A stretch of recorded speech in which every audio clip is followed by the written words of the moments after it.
have the mind, the body, and some Yeah. would say the soul, and the connection that it plays in our transformation as becoming gods and goddesses walking on this earth. What is that connection between the soul, and what do we need that for in our transformation? The soul is all there really is. Everything else is a projection of the soul. And this particular soul, when it starts to wake itself up, which is a sun, S-U-N-S-O-N. Right. You see what I'm saying? Or a star. Every man, every woman is a star. Whenever it starts to wake itself up, it does various things. Some souls are still asleep. So therefore, in place of it, the ego exists and supposes itself to be the individual. That's most people.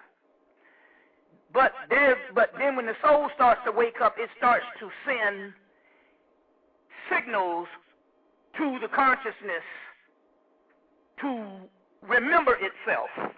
So you start reading, you start studying, and you start, going into this particular consciousness.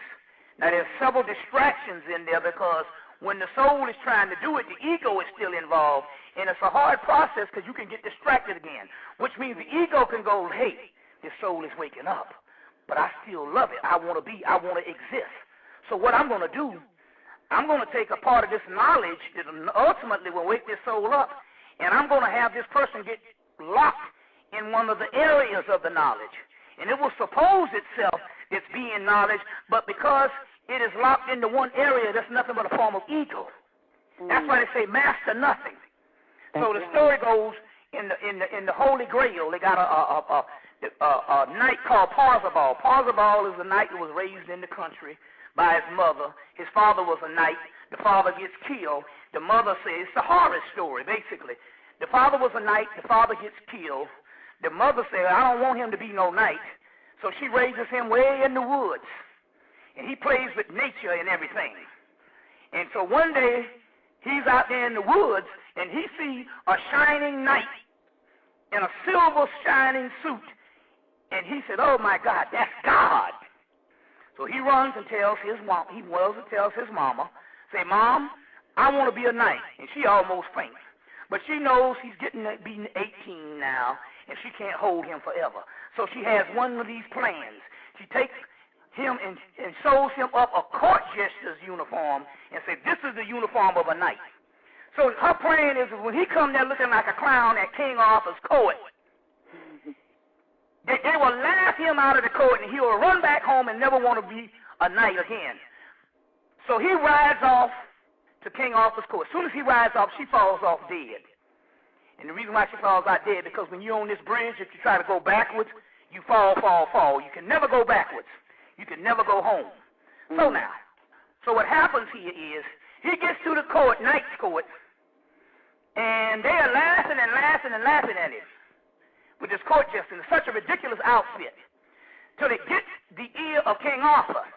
Thus, he's able to go into, it works the opposite. He's able to go right in front of King Arthur because of this funny outfit. And later on, he ends up becoming a knight, but this is the key. All of the knights were proficient and masters, but they are always masters at one discipline. Right. Which means that you're still locked in a box. Whereas Parzival, because he was not raised into knighthood and came from humble origins, he was able to get the Holy Grail when the other ones were not able to get the Holy Grail. The Holy Grail is, i.e., his own soul, and rise to the God level. That's what the mystery is. He is able to get the Holy Grail for the simple fact that by him not mastering the discipline, he was able to ride through all of the disciplines. You see what I'm saying? And get his own soul. So mastering, you master something, but if you master one section, you're only inflating your ego. By him being the divine fool, which is the tarot card, is called the fool. And it is the only tarot card that can be used throughout the entire deck.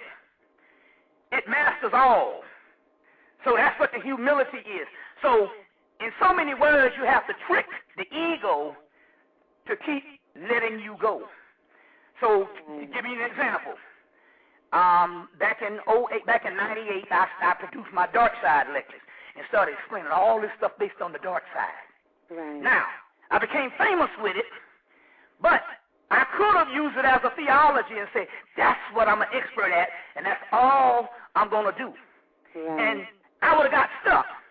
Hell, I'm talking about fucking archangels now in the relationship. So you never get stuck. You never turn anything into a theology. And that is the reason why most of these systems that people initiate in, they're never going to work, because they are only a fragment of something, and ultimately the ego can latch on to that. So in so many words, the soul sends this particular information so it can get to know itself, so it can remember who it is.